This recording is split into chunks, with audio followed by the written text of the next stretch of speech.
കാശിനാഥൻ ഭാഗം 49. രചന അവതരണം ദിവ്യരാജ്. ഹ, നീ എന്ത് പണിയാ കാട്ടിയ വൈശു? അവനാണെന്ന് അന്നേരം പറയണ്ടായോ? ഇതിപ്പോ മിസ്സായില്ലേ? അമർഷത്തോടെ കൈമുഷ്ടി ചുരുട്ടിപ്പിടിച്ചു സെന്തിൽ. ഇച്ചായ, ഞാൻ പെട്ടെന്ന് ആ ഷോക്കിൽ. അതാ വിറയോടെ അവനെ നോക്കിയതും. പാച്ചനറിയാവുന്നതല്ലേ അയാളെ, എന്നിട്ട് നീയും തിരിച്ചറിഞ്ഞില്ലേ? സെന്തിൽ അവനെ നോക്കി കണ്ണുരുട്ടി. എടാ, പെട്ടെന്ന് മനസ്സിലായില്ലടാ. ഹൂഡിയൊക്കെ ഇട്ട് നിന്നപ്പോ അതുമല്ല സൈഡ് വ്യൂവിൽ മിന്നായം പോലെയാ കണ്ടേ. ഇവനാവുമെന്ന് ഞാനും ഓർത്തില്ല, പാച്ചൻ പകപ്പോടെ പറഞ്ഞു. അന്നത്തെ പിന്നെ അവൻ നിന്നെ ശല്യം ചെയ്യുകയോ വിളിക്കുകയോ ചെയ്തില്ല എന്ന് പറഞ്ഞതുകൊണ്ടാ ഞാൻ പിന്നെ കൂടുതൽ അന്വേഷിക്കാൻ പോവാത്തത്. ഇതിപ്പോ ആ നാറി പണി എരന്ന് മേടിക്കാൻ വന്നിരിക്കുക, നന്ദൻ അമർഷത്തോടെ പറഞ്ഞു. ഇത്രയും നാള് അയാളുടെ ശല്യമില്ലായിരുന്നപ്പോൾ ഞാനും പ്രതീക്ഷിച്ചതാ അയാളിനി വരില്ല എന്ന്. അവളുടെ ശബ്ദം ഭയത്താൽ ഇടറിപ്പോയി. ആ, നീ ഇനിയിപ്പോൾ ടെൻഷൻ അടിക്കാനൊന്നും നിൽക്കണ്ട. ഞങ്ങളൊക്കെ ഉണ്ടല്ലോ. അവൻ വരുവാണേൽ അപ്പോൾ നോക്കാം. നല്ല 4 കിട്ടുമ്പോൾ അവൻ്റെ കുത്തല് തീർന്നോളും. കെട്ടുകഴിഞ്ഞ് ഒരുത്തൻ്റെ മിന്നുകെട്ടി നടക്കുന്നവളെ തന്നെ വേണം പോലും. നാറിക്ക് വേറെ പെണ്ണിനെ കിട്ടാഞ്ഞിട്ടാണോ? സെന്തിലിന് കലിയടങ്ങിയില്ല. അണപ്പല്ല് ഞെരിച്ചവൻ. എടാ, അവനൊരു സൈക്കോയാന്ന് തോന്നണേ. ആരോടും അധികം സംസാരിക്കപ്പോലും ചെയ്യില്ല. സ്കൂളിൽ വന്നിരുന്നപ്പോൾ പോലും മറ്റുള്ളവരുമായി നല്ല ബന്ധം ഒന്നുമല്ലായിരുന്നു. വരും, അവന് കൊടുക്കുന്ന ജോലികൾ ചെയ്യും, പോകും. അവൻ ആകെ സംസാരിക്കുന്നത് കണ്ടിട്ടുള്ളത് ഇവളോടാ. പാച്ചൻ പറഞ്ഞതും കോപ്പ്. എന്നാലും കെട്ടിയവനുമൊത്ത് സമാധാനത്തോടെ കഴിയുന്നവളുടെ ജീവിതം തുലയ്ക്കാൻ നോക്കുന്നവനെ വെറുതെ വിടരുത്, പന്നി. അമർഷത്തോടെ പറയുമ്പോൾ കുഞ്ഞിലെ തൻ്റെ അപ്പനെ നഷ്ടപ്പെട്ട നോവ് അവൻ്റെ കണ്ണിൽ നിഴലിച്ചു. ഹ, പോട്ടടാ, നീ ഇങ്ങനെ റൈസ് ആവാതെ. ഒക്കെ നമുക്ക് ശരിയാക്കാം. പാച്ചൻ അവൻ്റെ തോളിൽ തട്ടി. പണ്ട് ഇതേമാതിരിയാടാ എനിക്കെൻ്റെ അപ്പനെ നഷ്ടമായത്. അമ്മച്ചിയുടെ ബന്ധുവാന്നും പറഞ്ഞൊരുത്തി വീടിനടുത്ത് വന്ന് വാടകയ്ക്ക് താമസിച്ചു. ആരോരുമില്ലാത്തവളല്ലേന്നോർത്തുള്ള സഹതാപമായിരുന്നു അമ്മച്ചിക്ക്. വീട്ടിലവൾക്ക് സ്വാതന്ത്ര്യം കൊടുത്തു. അപ്പനുള്ളപ്പോൾ പോലും മെല്ലെ മെല്ലെ അപ്പനെ അവൾ അവളുടെ വരുതിയിലാക്കി. മോനെയും കെട്ടിയോളെയും പ്രാണനെ പോലെ കൊണ്ടു നടന്ന എൻ്റെ അപ്പനാടാ ഞങ്ങളെയൊക്കെ വേണ്ടെന്ന് വെച്ച് ഒരു ദിവസം അവൾക്കൊപ്പം നാട് വിട്ടത്.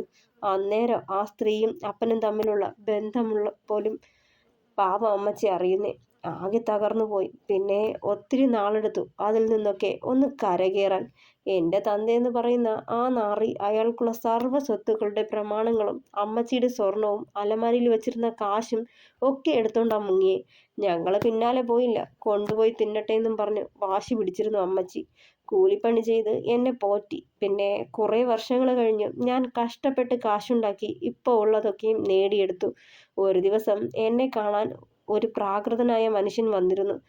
എവിടെയോ കണ്ടൊരു ഛായ നോക്കുമ്പോൾ എൻ്റെ അപ്പന. ഉള്ളതൊക്കെ വിറ്റുപെറുക്കി അവൾക്കൊപ്പം ലാവിഷായിട്ട് ജീവിച്ചു. കയ്യിലുള്ള സകലതും ഒരു കാശെടുക്കാനില്ലാതെ തീർന്നപ്പോൾ അപ്പനെ പിന്നെ അവൾക്ക് വേണ്ടാതായി. ഇതിലും കാശുള്ള വേറൊരുത്തൻ്റെ പിന്നാലെ പോയത്രേ. ഇപ്പോൾ അപ്പന് ജീവിക്കണമെങ്കിൽ മറ്റുള്ളവരുടെ മുന്നിൽ കൈനീട്ടണം. അതുകൊണ്ട് ഒക്കെ ക്ഷമിച്ച് ഒരവസരം കൂടി കൊടുക്കണമെന്ന് യാചിച്ചു. എന്നിട്ട്? പാച്ചൻ ശ്വാസം മുടക്കി പിടിച്ച് ചോദിച്ചു. എന്നിട്ടെന്താവാൻ? ആട്ടി ഓടിച്ചു വിട്ടു പന്നക്കിളവനെ. ഞാനും അമ്മച്ചിയും പട്ടിണി സഹിക്കാനാവാതെ മരിക്കാൻ ഒരുങ്ങിയിട്ടുണ്ട്. അന്ന് പോലും തിരിഞ്ഞു നോക്കാത്ത ഈ നാറിയെ ഞാൻ വീണ്ടും വീട്ടിൽ കയറ്റണോ? എങ്ങോട്ടേലും പോയിക്കോളാൻ പറഞ്ഞു. ഇനി എൻ്റെ കൺമുന്നിൽ വരരുതെന്ന് കൂടി പറഞ്ഞു. പിന്നെ കയ്യിലുണ്ടായിരുന്ന കുറെ കാശ് കൊടുത്തയച്ചു. എൻ്റെ അമ്മച്ചിയുടെ സ്വർണം കൂടി മോഷ്ടിച്ചുകൊണ്ട് ചെന്ന് കാമുകിയെ ഊട്ടിയവനാ. ഒന്നും കൊടുക്കരുതായിരുന്നു, പിന്നെ മനസ്സനുവദിച്ചില്ല. അതാ. നിശ്വാസത്തോടെ പറഞ്ഞു നിർത്തുമ്പോൾ വൈശു എൻ്റെ തോളിൽ ചാഞ്ഞു. അപ്പോൾ ഞാനും എൻ്റെ കണ്ണേട്ടനെ വിട്ട് പോകുന്നാണോ കള്ള ഇച്ചായ പറയണേ? അവനെ ഒന്ന് കൂർപ്പിച്ചു നോക്കിയതും. അതല്ലടി, മനുഷ്യൻ്റെ മനസ്സാ എപ്പം മാറുന്ന് പറയാനൊക്കത്തില്ല, അതാ. എന്നാലും. കണ്ണു കുറുക്കി അവനെ ഒന്നുകൂടി നോക്കിയവൾ. പറഞ്ഞതൊക്കെ തിരിച്ചെടുത്ത് പൊന്നമ്മോ തൊഴുതുകൊണ്ട് പറഞ്ഞവൻ. കണ്ണനോട് ഇതേപ്പറ്റി പറഞ്ഞോ വൈശു നീ? നന്ദനായിരുന്നു വീണ്ടും അതേപ്പറ്റി ചോദിച്ചത്. ഇല്ല നന്ദേട്ടാ, ആളോട് ഇതേപ്പറ്റി പറഞ്ഞാൽ ടെൻഷൻ ആവേയുള്ളൂ. ആ, പറയണ്ട. ഇതൊക്കെ ഞങ്ങൾ ഹാൻഡിൽ ചെയ്തോളാം, നീ വിഷമിക്കണ്ട. എടാ പാച്ച, അവൻ്റെ ഫോട്ടോയോ മറ്റോ ഉണ്ടെങ്കിൽ സംഘടിപ്പിക്കാൻ നോക്ക്. വാട്സപ്പ് ചെയ്തു തന്നാൽ മതി. അന്വേഷിക്കട്ടെ. നന്നായി ഒന്ന് വിരട്ടിവിടാം. എന്നിട്ടും നന്നായില്ലെങ്കിൽ പണി അന്നേരം കൊടുക്കാം. നന്ദൻ നെടുവീർപ്പെട്ടു. അവരൊക്കെ കൂടെയുണ്ടെന്നുള്ള സമാധാനമായിരുന്നു വൈശുവിന് ആ നിമിഷം. തിരികെ ത്രയംബകത്തിലേക്ക് വന്നു കയറുമ്പോൾ ആകെ ഒരു ശൂന്യതയായിരുന്നു വൈശുവിന്. ഇടനെഞ്ചിൽ വല്ലാത്തൊരു നോവ്. അവനൊപ്പം രാവിലെ ഈ പടി കടന്നു പോകുന്നതും തിരികെ വന്നു കയറുന്നതും ഓർത്തവേ കണ്ണു നിറഞ്ഞു. മോളെ, കണ്ണൻ പോയോ? ശാരദമ്മ ഓടി വന്നതും അതേ എന്ന് തലയാട്ടി വിളറിയ ചിരിയോടെ. മോള് വിഷമിക്കണ്ട, എപ്പോ കാണണമെന്ന് തോന്നിയാലും അവനെ ചെന്ന് കാണാലോ. എൻ്റെ മോള് സന്തോഷത്തോടിരിക്കെ. അവൻ പഠിച്ചു വലിയ ഡോക്ടറായി വരുമ്പോൾ ഇന്നത്തെ ഈ സങ്കടമൊക്കെ സന്തോഷമായിക്കോളും. അത് പറയുമ്പോൾ അടക്കി വെച്ച ഭാരം മുഴുവൻ പുറത്തേക്ക് ഇറങ്ങിയ പോലെ അവരെ പുണർന്ന് കരയാൻ തുടങ്ങി. നിക്ക് പറ്റണില്ല ടീച്ചറമ്മേ, കണേട്ടനില്ലാത്ത ശ്വാസം മുട്ട. ഇനിയും ഒത്തിരി നാളത്തേക്ക് ഇതേപോലല്ലേന്ന് ഓർത്തപ്പോൾ ശ്വാസം മുട്ട. കരയാൻ തുടങ്ങിയതും ഏയ് 2-2.5 കൊല്ലത്തെ കാര്യം, അത് കഴിഞ്ഞുള്ള പഠിപ്പ് ഇവിടെ മതിയെന്ന് പറയാം. അല്ലെങ്കിൽ കാശ് മുടക്കിയിട്ടായാലും നമുക്കിവിടെ തന്നെ ഒരു സീറ്റ് ശരിയാക്കാന്ന് പറയാം. അവളെ സമാധാനിപ്പിച്ചതും മെല്ലെ പുഞ്ചിരിച്ചവൾ.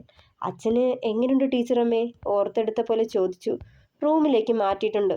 ആനന്ദും പ്രിയയും ഉണ്ട്. പ്രിയേച്ചി എപ്പോഴാ വന്നേ? രാവിലെ. മോള് ചെല്ല്, ഇന്നിനിപ്പോ വൈകിയില്ലേ? സ്കൂളിൽ പോണുണ്ടോ? ഇല്ലെന്ന് തലയാട്ടിക്കൊണ്ട് മുകളിലേക്ക് നടന്നവൾ റൂം വലിച്ചു തുറന്ന് അകത്തേക്ക് കയറുമ്പോൾ കാശിനാഥന്റെ ഗന്ധം അവിടെ മാകെ നിറഞ്ഞു നിന്നത് തിരിച്ചറിഞ്ഞവൾ അവനില്ലായ്മയുടെ ആഴം കൂടുതൽ വേദനപ്പെടുത്തി. ടേബിളിന് മുകളിൽ അലക്ഷ്യമായി കിടന്ന അവന്റെ ഐഡന്റിറ്റി കാർഡ് കയ്യിലെടുത്തു. കുറുപ്പ് ഡോക്ടറുടെ ഹോസ്പിറ്റലിന്റെ പേരിലെ identity card. Doctor Kashinathan, junior assistant എന്നെഴുതിയ വരികൾക്ക് മുകളിലൂടെ വിരലോടിക്കവേ കണ്ണു നിറഞ്ഞ് ഒരു തുള്ളി കണ്ണുനീര് അതിലേക്ക് അടർന്നു വീണു. നെഞ്ചു പിടയുന്ന നോവും കടിച്ചമർത്തി കട്ടിലിലേക്ക് കിടന്നു. അവനുപയോഗിക്കാറുള്ള പില്ലോ നെഞ്ചോടണച്ചു പിടിച്ചു കിടന്നവൾ അപ്പോഴും തോരാതെ കണ്ണുകൾ പെയ്തുകൊണ്ടിരുന്നു. കാശിനാഥൻ ഉച്ചയോടടുത്താണ് ഫ്ലാറ്റിലേക്ക് ചെന്നെത്തിയത്. ചെന്നപാടെ ബാഗ് ടേബിളിന് മുകളിൽ വെച്ചിട്ട് അതിൽ സൂക്ഷിച്ചിരുന്ന മൊബൈൽ ഫോൺ കയ്യിലെടുത്ത് വൈഷു എന്ന നമ്പറിലേക്ക് കോൾ ചെയ്തു. ആദ്യത്തെ റിങ്ങിൽ തന്നെ കോൾ അറ്റൻഡ് ചെയ്തവൾ വൈഷു മെല്ലെ വിളിക്കുമ്പോൾ തൊണ്ടയിടറി അവൻ്റെ. കണ്ണേട്ടാ. പൊട്ടിക്കരച്ചിലായിരുന്നു അവളിൽ നിന്നും കേട്ടത്. ആകെ പരിഭ്രമിച്ചവൻ. വൈഷു, എട കരയുവാണോ നീ? ദേ പെണ്ണെ. നിക്ക് വാക്കുകൾ പെറുക്കിക്കൂട്ടി എന്തെല്ലാമോ പറയാൻ ശ്രമിച്ചവൻ. പക്ഷേ പറ്റിയില്ല. നിക്കിവിടെ ശ്വാസം മുട്ടാ കണ്ണേട്ടാ, നിക്ക് പറ്റില്ല. ഞാനൂടി വരാൻ പോവുക, അല്ലെങ്കിൽ ചങ്ക് തകർന്നു പോണ്ടേ. അലച്ചു വിളിച്ചു പറയുമ്പോൾ അവൾ തൊട്ടരികിൽ ഉണ്ടായി എങ്കിലെന്ന് കൊതിച്ചുപോയി കാശി. നെഞ്ചോടടക്കി പിടിച്ച് പരിഭവം തീർക്കാമായിരുന്നെന്ന് കൊതിച്ചു. എൻ്റെ വൈഷുൻ്റെയും അവസ്ഥ ഇത് തന്നെ. പക്ഷേ ഇട്ടെറിഞ്ഞ് അവിടേക്ക് വന്നാലോന്ന് ഞാനും ചിന്തിച്ചതാ. പക്ഷെ നീയും ഞാനും ഒത്തിരി കടമ്പകൾ കടന്നല്ലേ ഇവിടെ വരെ എത്തിയേ. അപ്പോൾ പിന്നെ കുറച്ചൊക്കെ സഹിച്ചല്ലേ പറ്റുള്ളൂ. ഒക്കെ നമ്മൾ നേരത്തെ കൂട്ടി മനസ്സിൽ പാകപ്പെടുത്തിയതല്ലേ. നോവടക്കി പിടിച്ച് പറഞ്ഞവൻ. കണ്ണൊന്നമർത്തി തുടച്ചവൾ. യാത്രയൊക്കെ സുഖമായിരുന്ന കണ്ണേട്ടാ? എപ്പോഴാ എത്തിയേ? പെട്ടെന്ന് തൻ്റെ നോവ് കൂടി അവനോട് പറഞ്ഞ് വിഷമിപ്പിക്കണ്ടെന്ന് കരുതി ചോദിച്ചു. ഇപ്പോൾ എത്തിയേയുള്ളൂ. നീ കൂടെ ഇല്ലായിരുന്നു എന്നൊരു കുറവേ യാത്രയ്ക്ക് ഉണ്ടായുള്ളൂ, വിശ്വാസത്തോടെ പറഞ്ഞവൻ. കുറച്ചു നാളുകൂടി കഴിഞ്ഞ് വെക്കേഷനാവും. അപ്പോൾ ഞാൻ അവിടെ എത്തിക്കോളാം. അതാവുമ്പോൾ കണ്ണേട്ടനൊപ്പം കുറേയേറെ ദിവസങ്ങൾ അവിടെ തങ്ങാമല്ലോ. മെല്ലെ പറഞ്ഞതും ഇപ്പോഴേ പറഞ്ഞു കൊതിപ്പിക്കല്ലേ പൊന്നെ. ഉറക്കം പോയി കിട്ടും. രാമനാമം ജപിച്ച് കമിഴ്ന്ന് കിടക്കാൻ ഞാനിപ്പോൾ. അടക്കി പിടിച്ചുള്ള അവൻ്റെ ചിരി കേട്ടത് ഈ ചെക്കൻ ആകെ വഷളായിട്ടുണ്ട്. ഇനിയിപ്പോൾ കോളേജിൽ കൂടി പോയി കഴിയുമ്പോൾ കൈവിട്ട് പോവേയുള്ളൂ. വീണ്ടും അവൻ്റെ ചിരി മറുവശത്ത് നിന്ന് കേൾക്കാമായിരുന്നു. പരസ്പരം പരിഭവങ്ങൾ പറഞ്ഞും തമാശ പറഞ്ഞും ചിരിച്ചും നിമിഷങ്ങൾ കടന്നുപോയി. ഉള്ളിലെ ഭാരം പതിയെ പതിയെ അകന്നു തുടങ്ങി. വീണ്ടും കാണുന്നത് വരെയുള്ള കാത്തിരിപ്പിനായി ഇരുവരും മനസ്സിനെ പാകപ്പെടുത്തി. വീണ്ടും പിറ്റേന്ന് രാവിലെ സ്കൂളിലേക്ക് പോകാനായി തയ്യാറായിക്കൊണ്ട് നിൽക്കുമ്പോഴാണ് വൈശുവിൻ്റെ ഫോൺ റിങ് ചെയ്യാൻ തുടങ്ങിയത്. കാശിയാവുമെന്നോർത്ത് വലിയ ഉത്സാഹത്തോടെ ഫോൺ കയ്യിലെടുത്തവൾ അതേ നിമിഷം സ്ക്രീനിൽ തെളിഞ്ഞു വന്ന വിക്ടർ ജോൺ എന്ന പേര് കണ്ട് ഒരു നിമിഷം വിറങ്ങലിച്ച് നിന്നുപോയവൾ വിറയോടെ ചൂണ്ടുവിരൽ ഫോൺ സ്ക്രീനിലേക്ക് ചലിച്ചു. അവനീ നേരം തന്നെ വിളിച്ചത് എന്തിനാവും എന്നുള്ള ഭയത്താൽ ഉള്ളൊന്ന് വിറച്ചു. ഉമിനീരിറക്കിക്കൊണ്ട് ഫോൺ ചെവിയിലേക്ക് ചേർത്ത് വയ്ക്കുമ്പോൾ വല്ലാതെ ഹൃദയമിടിച്ചു. ഹലോ. ഇടറിയ സ്വരം തൊണ്ടക്കുഴി താണ്ടാൻ പാടുപെട്ടു. വൈഷ്ണവി ടീച്ചറെ, സുഖമല്ലേ? വശ്യമായ അവൻ്റെ സ്വരം കാതിൽ തുളച്ചു കയറവേ അറപ്പും ഭയവും തോന്നി വൈശുവിന്. ഒത്തിരി നാളിന് ശേഷം നിന്നെ ഇന്നലെ കണ്ടപ്പോൾ ഉഫ്, എന്നതാ പറയേണ്ടതെന്നറിയില്ല. വല്ലാത്ത ഭാവത്തിലൊന്ന് ചിരിച്ചവൻ. കാത്തു ഇരിക്കുമായിരുന്നു വീണ്ടും ഒന്ന് കാണാൻ. എനിക്കറിയായിരുന്നു നീ ഞാൻ വിളിച്ചാൽ കോൾ അറ്റൻഡ് ചെയ്യുമെന്ന്. അതാ വിളിച്ചത്. പതിഞ്ഞ ശബ്ദത്തിൽ എന്നാൽ പരുഷമായി പറഞ്ഞു. ഒന്നും മിണ്ടിയില്ല വൈശു. കാശിയുടെ മുഖം മാത്രമായിരുന്നു മനസ്സിൽ. അവനോട് ഒന്നും പറയാനാവാത്തതോർത്ത് കുറ്റബോധം തോന്നി അവൾക്ക്. ഒരുപക്ഷെ പറയുകയാണെങ്കിൽ സർവ്വതും ഇട്ടെറിഞ്ഞ് ഇവിടേക്ക് വന്നാലോ എന്ന ഭയം വേറെയും. നിങ്ങൾക്ക് എന്താ വേണ്ടേ? എന്തിനാ എന്നെ ഇങ്ങനെ ശല്യം ചെയ്യുന്നേ? അതിനു മാത്രം എന്ത് തെറ്റാ ഞാൻ നിങ്ങളോട് ചെയ്തത്? നോവിനും വെറുപ്പിനും മീതെ വന്ന ദേഷ്യത്തിന് പുറത്ത് ചോദിച്ചു. അതിനൊന്ന് ചിരിച്ചവൻ പിന്നെ തുടർന്നു. എനിക്ക് വേണ്ടത് എന്താണെന്നറിയില്ലേ വൈഷ്ണവി? നിന്നെ തന്നെ ഒത്തിരി മോഹിച്ചതാ സ്വന്തമാക്കാൻ. നിന്നെ ഞാൻ ദ്രോഹിച്ചതല്ലല്ലോ പെണ്ണെ, സ്നേഹിച്ചതല്ലേയുള്ളൂ. അതും സ്വന്തമാക്കാൻ. എൻ്റെ കൂടെ വന്നാൽ രാജ്ഞിയെ പോലെ ഞാൻ നോക്കും. ഈ ജന്മം ഞാൻ ഒത്തിരി മോഹിച്ചത് നിന്നെ മാത്ര. ആ നീ വേറൊരുത്തിന് സ്വന്തമായെന്നറിഞ്ഞപ്പോൾ ഒക്കെ മറക്കാന്ന് കരുതി. അതിനു വേണ്ടി ശ്രമിച്ചു. പക്ഷേ കഴിയണ്ടേ? നീയില്ലാതെ എനിക്ക് ഭ്രാന്ത് പിടിക്കുന്നു. നിനക്കറിയോ, അമ്മ മരിച്ചുപോയ എൻ്റെ അമ്മ കഴിഞ്ഞ് സ്നേഹത്തോടെ എന്നോട് സംസാരിച്ചിട്ടുള്ളത് നീയാ വൈശു. ഞാൻ ജനിച്ചതോടെ അമ്മ പോയി. പക്ഷേ ഇപ്പോഴും എന്നെ കാണാൻ വരും. രാത്രിയിൽ ആരും കാണാതെ അമ്മയെ അടക്കം ചെയ്ത കല്ലറയ്ക്കരികിൽ ചെന്നാൽ എന്നെ കാണാൻ അമ്മ വരും. അമ്മയാ പറഞ്ഞ് വൈശുവിനെ കൂടി നമ്മുടെ കൂടെ കൂട്ടാൻ. പിച്ചും പെയും പറയുന്നത് പോലെ അവൻ ഓരോന്നും ഭ്രാന്തമായ ആവശ്യത്തോടെ പറയുമ്പോൾ വിയർക്കുകയായിരുന്നു വൈശു. അവൻ്റെ മനസ്സിൻ്റെ താളപ്പിഴകളാണോ ഇതെന്ന് പോലും ചിന്തിച്ചു. എനിക്ക് നിന്നെയൊന്ന് കാണണം വൈഷ്ണവി. പെട്ടെന്ന് അവനത് പറയുമ്പോൾ വിറച്ചുപോയവൾ. എനിക്കാരും കാണണ്ട. ദയവ് ചെയ്ത് ഇനി എന്നെ ശല്യം ചെയ്യരുത്. ഞാൻ വിവാഹിതയാണ്. എൻ്റെ ഭർത്താവാണ് എൻ്റെ ലോകം. അതിനിടയിൽ വന്നാലും ഞാൻ നിങ്ങൾക്കൊപ്പം ഇറങ്ങി വരില്ല. കാരണം എൻ്റെ ഭർത്താവാണ് എൻ്റെ പ്രണയം. എൻ്റെ മനസ്സിൽ അദ്ദേഹം മാത്രമേ ഉള്ളൂ. ആ ടെൻഷനിൽ മനസ്സിൽ വന്നതൊക്കെ വിളിച്ചുകൂവി. ദേഷ്യം കൊണ്ട് മറുപുറത്ത് പല്ല് ഞെരിയുന്ന ശബ്ദം വ്യക്തമായി കേട്ടവൾ. കൊന്നുകളയും ഞാൻ. ഇനി നീ അവനെപ്പറ്റി ഒരു വാക്ക് പറഞ്ഞാൽ. നീ എൻ്റേതാ. നിന്നെ മറ്റൊരുവനൊപ്പം കാണുന്നത് പോലും സഹിക്കില്ല. ജീവിക്കാൻ നീ കൂടെ വന്നില്ലെങ്കിൽ നമുക്കൊരുമിച്ച് മരിക്കാം. വല്ലാത്ത തീക്ഷ്ണതയോടെ വീണ്ടും അവനത് പറയുമ്പോൾ ഫോൺ ബെഡിലേക്ക് വലിച്ചെറിഞ്ഞു വൈശു. വല്ലാത്ത ഭയവും ആദിയും കാരണം ദേഹം ആലില പോലെ വിറപ്പുണ്ടു. നിലത്തേക്ക് ഊർന്നിരുന്ന് പൊട്ടിക്കരയാൻ തുടങ്ങിയവൾ. കണ്ണേട്ടാ. അവളുടെ നേർത്തനാദം ഫോണിലൂടെ കേട്ടപ്പോഴേ ഒത്തിരി കരഞ്ഞിട്ടുണ്ടെന്ന് തോന്നി കണ്ണന്. എൻ്റെ പെണ്ണേ, നിന്റെ കരച്ചിലടങ്ങിയില്ലേ ഇതുവരെ? എത്ര നേരമായിട്ട് വിളിക്കുവാന്നറിയോ? എൻ്റെ പെണ്ണിൻ്റെ കൊഞ്ചൽ കേൾക്കാണ്ട് ആകെ ഒരു മിമ്മിഷ്ടം. കാശി പ്രണയത്തോടെ ഓരോന്ന് പറയുമ്പോഴും അവളുടെ നെഞ്ച് വല്ലാതെ പിടയ്ക്കുന്നുണ്ടായിരുന്നു. ഒക്കെ അവനോട് തുറന്നു പറഞ്ഞ് ആ നെഞ്ചിൻ തണലിൽ ചേരാൻ ഒരുപാട് കൊതിച്ചു അവളും. നിക്ക് കാണാൻ തോന്നുന്നു. വിറയോടെ അവളത് പറയവേ നെഞ്ച് പിടഞ്ഞവൻ്റെ. എൻ്റെ പെണ്ണേ, ഞാൻ അങ്ങടേക്ക് വന്നോട്ടെ? വളരെ ശാന്തമായ അവൻ്റെ സ്വരം. വേണ്ട. സങ്കടം കൊണ്ട് പറഞ്ഞതാ. എന്താടി വൈശു, എനിക്ക് നിന്നെ മനസ്സിലാവണില്ല. പോരുമ്പോൾ ഇങ്ങനെ ആയിരുന്നില്ലല്ലോ. അതുപോട്ടെ, ഇന്നലെ രാത്രി വിളിച്ചപ്പോൾ പോലും നീ ഇത്ര നെർവസായി കണ്ടില്ല. പിന്നെ എന്ത് പറ്റി? ഒന്നുമില്ല. പെട്ടെന്ന് കണ്ണേടനെ മിസ് ചെയ്തു. അതാ. ഞാൻ ഓക്കെയാണ്.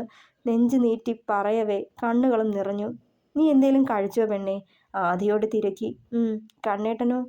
കണ്ണുകൾ അമർത്തി തുടച്ചുകൊണ്ട് ചോദിച്ചു. പ്രിയേടത്തിയുടെ അമ്മ ഫുഡ് കൊടുത്തയച്ചു.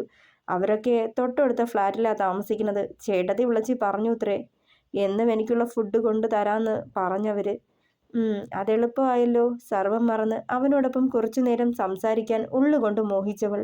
ഞാൻ പറഞ്ഞു ബുദ്ധിമുട്ടുണ്ടാവുമെന്നും വേണ്ടാന്നും. എനിക്ക് വേണ്ട ഫുഡ് ഞാൻ തന്നെ പ്രിപ്പയർ ചെയ്തോളാന്ന്. അവർക്ക് വിഷമമായിട്ടുണ്ടാവും. എന്തിനാ അങ്ങനെ പറയാൻ പോയേ? പരിഭവിച്ചതും. എൻ്റെ പൊന്നു പെണ്ണേ, ഡയറ്റ് നോക്കി കഴിച്ചില്ലേ അവസാനം പണി കിട്ടും. 2 മാസത്തെ വെക്കേഷന് നീ ഇവിടേക്ക് വരുമ്പോഴേ തടി വെച്ച് എൻ്റെ സ്റ്റാമിന മുഴുവൻ പോവും. പിന്നെ ഞാൻ എങ്ങനെ എൻ്റെ വൈശുവെ ട്രൈ ചെയ്യണേ? കള്ള ചിരിയോടെ പറഞ്ഞതും ഈ ചെക്കൻ വഷളത്തരം പറയണ കേട്ടില്ലേ?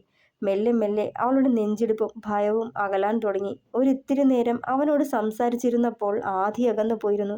സ്കൂളിൽ പോവണ്ടെന്നും പറഞ്ഞ് മടി പിടിച്ചിരുന്നതായിരുന്നു. പക്ഷേ കണ്ണേട്ടനോട് സംസാരിച്ചപ്പോൾ അതങ്ങ് മാറിക്കിട്ടി. ഇനിയിപ്പോൾ ക്ലാസ് മുടക്കണ്ട. കാശിനാഥൻ്റെ കോൾ കട്ടായതും മുഖം അമർത്തി തുടച്ചുകൊണ്ട് ഓർത്തവൾ വേഗം എഴുന്നേറ്റ് മുഖമൊന്ന് കഴുകി സ്കൂളിലേക്ക് പോകാൻ റെഡിയായി ഇറങ്ങി. സ്കൂളിൽ ചെന്നയുടനെ രാവിലെ വിക്ടർ വിളിച്ചതും സംസാരിച്ചതുമെല്ലാം പാച്ചിനോട് പറയണമെന്ന് മാത്രമേ മനസ്സിലുണ്ടായിരുന്നുള്ളൂ. കാരണം അത്രമാത്രം ടെൻഷനിലായിരുന്നവൾ. ചെന്നപാടെ പാച്ചിൻ്റെ സീറ്റിലേക്ക് നോക്കി. ശൂന്യമാണെന്ന് കണ്ടതും ടെൻഷനായി. ഇനി ലീവാണോ എന്നൊരു ഭയം. സരള ടീച്ചറെ, ഭാസ്കർ സർ വന്നില്ലേ? എതിരെ വന്ന സരള ടീച്ചറെ കണ്ടതും പുഞ്ചിരിയോടെ ചോദിച്ചു. വന്നിരുന്നു. അലസമായി പറഞ്ഞുകൊണ്ട് അവർ ചെയറിൽ പോയി ഇരിക്കുമ്പോൾ നെഞ്ചിലൊരു തണുപ്പ് അരിച്ചിറങ്ങി. കണ്ടില്ല. കാലൂർ സ്റ്റേഡിയത്തിൽ വെച്ച് നമ്മുടെ പിള്ളേരുടെ ടൂർണമെൻറ്റ് നടക്കുമല്ലേ, അവരെ കൊണ്ട് പോയിരിക്കുക. അത് കേട്ടതേ കാറ്റുരുവിട്ട ബലൂൺ കണക്കിയായി അവളുടെ അവസ്ഥ. ആകെ തളർന്ന പോലെ ചെയറിലിരുന്നു. ഇന്നിനിപ്പോൾ ക്ലാസ്സിൽ കയറിയാലും ടെൻഷൻ കാരണം നേരാവണ്ണം പഠിപ്പിക്കാനും പറ്റില്ല എന്നോർത്ത് സങ്കടം വേറെയും. ആ വൈഷ്ണവി ടീച്ചറെ, ഇന്നിവിടെ ഒരു ബോധവൽക്കരണ ക്ലാസ് അറേഞ്ച് ചെയ്തിരിക്കുക കേട്ടോ. അതുകൊണ്ട് ഉച്ചവരെ ക്ലാസ് ഉണ്ടാവില്ല. സരള ടീച്ചർ പെട്ടെന്നത് പറയുമ്പോൾ തേടിയത് കിട്ടിയ പോലൊരു സന്തോഷവും ആശ്വാസവും ഒക്കെയായിരുന്നു. ആണോ? എന്ത് ബോധവൽക്കരണ ക്ലാസ്സാ ടീച്ചറെ? ആരാ അറ്റൻഡ് ചെയ്യണേ? ആകാംക്ഷയോട് ചോദിച്ചതും മരുന്നിനെതിരായുള്ള ക്ലാസ്സാ. കേരള പോലീസിന്റെ നേതൃത്വത്തിൽ. ഇന്നിവിടെ ക്ലാസ് എടുക്കാൻ വരണത് തളിയൂരിലെ SI കൂടിയായ ആനന്ദാണ്. സരള ടീച്ചർ അത് പറയുമ്പോൾ മനസ്സൊന്ന് തെളിഞ്ഞു വൈശുവിൻ്റെ. ഈശ്വരൻ തനിക്കൊപ്പമുണ്ടെന്ന് വീണ്ടും വിശ്വസിച്ചവൾ. വിക്ടർ ജോണിന്റെ കാര്യം നന്ദേട്ടനോട് പറയാൻ തനിക്കൊരു ഫോൺ കോളിന്റെ ആവശ്യമേയുള്ളൂ. പക്ഷേ അത് സുരക്ഷിതമല്ലെന്ന് മനസ്സിനൊരു തോന്നൽ. നേരിട്ട് കണ്ട് പറയാനാണേൽ ഇനി രാത്രി വരെ കാത്തിരിക്കണം. ആള് ഡ്യൂട്ടി കഴിഞ്ഞ് എപ്പോൾ വന്ന് കയറുമെന്ന് കൂടി പറയാനൊക്കില്ല. അതുവരെ കാത്തിരിക്കാനുള്ള ക്ഷമയും തനിക്കില്ല. പിന്നെ ഇച്ചായൻ വൈകുന്നേരം ഗൗരിയുടെ അടുത്ത് പോകുന്നത് കൊണ്ട് രാവിലെ തന്നെ ജിമ്മിലേക്ക് പോവാറാ പതിവ്. അതിനുള്ളിൽ കയറിയാൽ പിന്നെ ആള് ബിസിയാവും. ഫോൺ പോലും എടുത്തൊന്നും വരില്ല. അതാണ് പാച്ചനോടൊക്കെ നേരിട്ട് പറയാന്ന് കരുതി. അതിപ്പോ ഇങ്ങനെയും ആയി. എന്നാലും സാരില്ല, നന്ദേട്ടനോടെങ്കിലും പറയാനൊക്കുമല്ലോ. വലിയ സന്തോഷം തോന്നി. ആദ്യത്തെ അവർ ക്ലാസ് അറേഞ്ച് ചെയ്തിരുന്ന സ്കൂൾ ഓഡിറ്റോറിയം, അതിനു വേണ്ടി സജ്ജീകരിക്കുന്ന ജോലികളിലായിരുന്നു വൈശു. കുട്ടികൾക്കും മറ്റു ടീച്ചേഴ്സിനൊപ്പം സർവം മറന്ന് കൂടിയവൾ. ക്ലാസ് തുടങ്ങാറായതും ഓരോ ക്ലാസ്സിലെയും ടീച്ചേഴ്സ് ചെന്ന് കുട്ടികളെ ഓഡിറ്റോറിയത്തിലേക്ക് വിളിച്ചുകൊണ്ടിരുത്താൻ തുടങ്ങി. തൻ്റെ കുട്ടികളെയും വരിവരിയായി ഓഡിറ്റോറിയത്തിലേക്ക് പറഞ്ഞുവിട്ട ശേഷം പിന്നാലെ ഇറങ്ങുമ്പോഴാണ് HM അവളെ ഓഫീസിലേക്ക് വിളിപ്പിച്ചത്. വേഗം അവിടേക്ക് ചെല്ലുമ്പോൾ അകത്ത് നന്ദൻ ഇരിപ്പുണ്ടായിരുന്നു. അത് കണ്ടതേ മുഖം തെളിഞ്ഞവളുടെ. നിറഞ്ഞ ചിരിയോടെ അകത്തേക്ക് കയറി വന്നവൾ, ആ ഇന്നത്തെ നമ്മുടെ അതിഥി അനന്തനാ കേട്ടോ വൈഷ്ണവി. രാമചന്ദ്രൻ സാർ അത് പറയുമ്പോൾ നേരത്തെ അറിഞ്ഞെന്ന പോലെ അവളും തലയാട്ടി. ആ ടീച്ചറെ, ഈ പ്രൊജക്ടർ കുട്ടികൾ ഓഡിറ്റോറിയത്തിൽ കൊണ്ടുവന്ന് വെക്കും. താനതൊന്ന് സെറ്റ് ചെയ്തേക്കണം. അത് പറയാനാ വിളിപ്പിച്ചേ, സർ തിടുക്കത്തിൽ പറഞ്ഞു. ശരി സർ. പറയുമ്പോൾ നന്ദനെ നോക്കി. അവനും മെല്ലെ കണ്ണു ചിമ്മിക്കാട്ടി. നന്ദേട്ടാ, എനിക്ക് കുറച്ച് സംസാരിക്കാനുണ്ടേ. ക്ലാസ് കഴിഞ്ഞ് പൊയ്ക്കളയല്ലേ? രാമചന്ദ്രൻ സാർ പോയിക്കഴിഞ്ഞതും മെല്ലെ നന്ദൻ്റെ അടുത്തേക്ക് വന്ന് പറഞ്ഞവൾ. എന്താ വൈശു? ആ വിക്ടറിൻ്റെ കാര്യമാണോ? പെട്ടെന്ന് ചോദിച്ചതും അതേന്ന് തലയാട്ടിയവൾ. ഒക്കെ ഞാൻ പറയാം. ഇപ്പോൾ ഞാൻ അങ്ങോട്ട് പോവാ പറഞ്ഞുകൊണ്ട് തിടുക്കത്തിൽ മുന്നോട്ട് നടന്നു. അവനോടൊക്കെ പറയുന്നതോർത്ത് മനസ്സ് പൂർണ്ണമായും ശാന്തമായി. അതിൻ്റെ തെളിച്ചം മുഖത്തുമുണ്ടായിരുന്നു. കോറിഡോർ കടന്ന് ഒഴിഞ്ഞ ആ ഒരു ക്ലാസ് റൂമിനടുത്തെത്തിയതേ ആരോ പിന്നിൽ നിന്ന് അവളെ വലിച്ച് ആ ക്ലാസ് റൂമിലേക്ക് കയറ്റി അകത്തുനിന്ന് ഡോർ ക്ലോസ് ചെയ്തിരുന്നു. തുടരും. അഭിപ്രായങ്ങൾ പറയണേ.